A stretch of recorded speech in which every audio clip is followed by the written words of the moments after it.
Naisip mo na ba kung paano tayo dapat manalangin? Sa Lucas chapter 11 verse 1 to 13, ibinahagi ni Jesus ang ilang mga susi sa mabisang panalangin.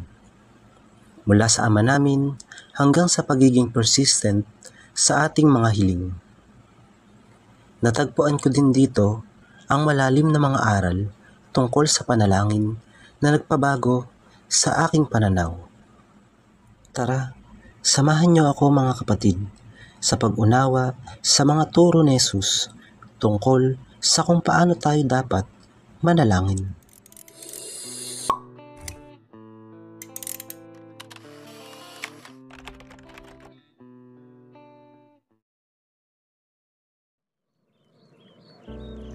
Panginoon, turuan mo kami kung paano manalangin tulad ng pagtuturo ni Juan Bautista sa kanyang mga alagad.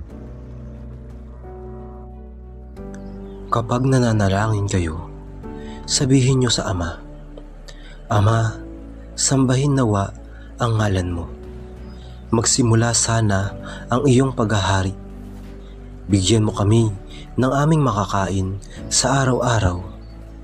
At patawarin mo kami sa aming mga kasalanan, sapagkat pinatatawad namin ang bawat nagkasala sa amin. At huwag mo kaming iharap sa mahigpit na pagsubok.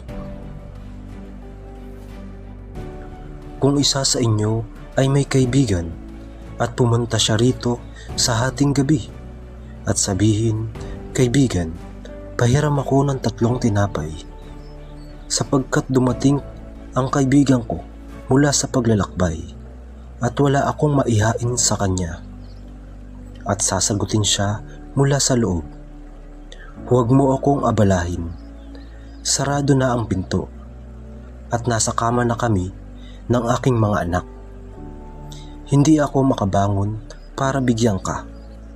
Sinasabi ko sa inyo, kahit hindi siya bumangon at magbigay dahil sa pagkakaibigan, babangon siya at ibibigay ang lahat ng kailangan niya dahil sa kanyang pagpupumilit. Kaya't sinasabi ko sa inyo, humingi kayo at kayo'y bibigyan. Humanap kayo at kayo'y makasusumpong. Kumatok kayo at kayo'y pagbubuksan. Sapagkat ang bawat humihingi ay tumatanggap. Ang humahanap ay nakakasumpong, at ang kumakatok ay pagbubuksan. Alin sa inyo na ama, kung humingi ang anak niya ng isda, ay bibigyan siya ng ahas sa halip na isda?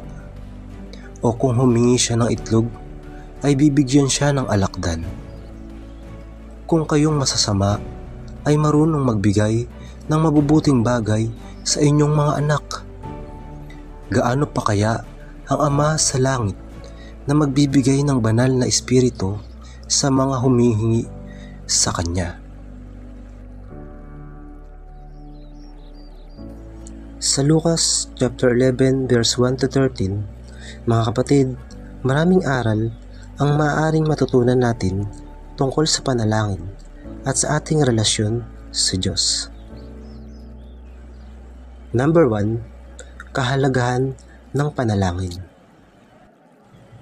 Ang panalangin ay isang mahalagang paraan ng pakikipag-ugnayan sa Diyos at isang mahalagang bahagi ng buhay ng isang mananampalataya. Dapat tayong maglaan ng oras upang makipag-usap sa Diyos, ipahayag ang ating mga pangangailangan at makinig sa Kanyang mga gabay. Number 2, modelo ng panalangin. Ibinigay ni Jesus ang panalangin ng Panginoon bilang isang halimbawa kung paano tayo dapat manalangin.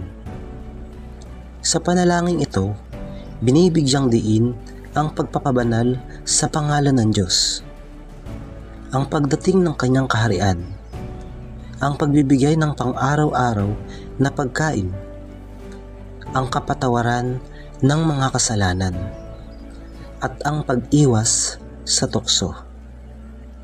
Ito ay nagsisilbing gabay sa ating mga panalangin. Number 3. Pagtitiyaga sa panalangin. Ang talinghaga ng kaibigan sa ating gabi ay nagpapakita ng kahalagahan ng pagtitiyaga sa panalangin.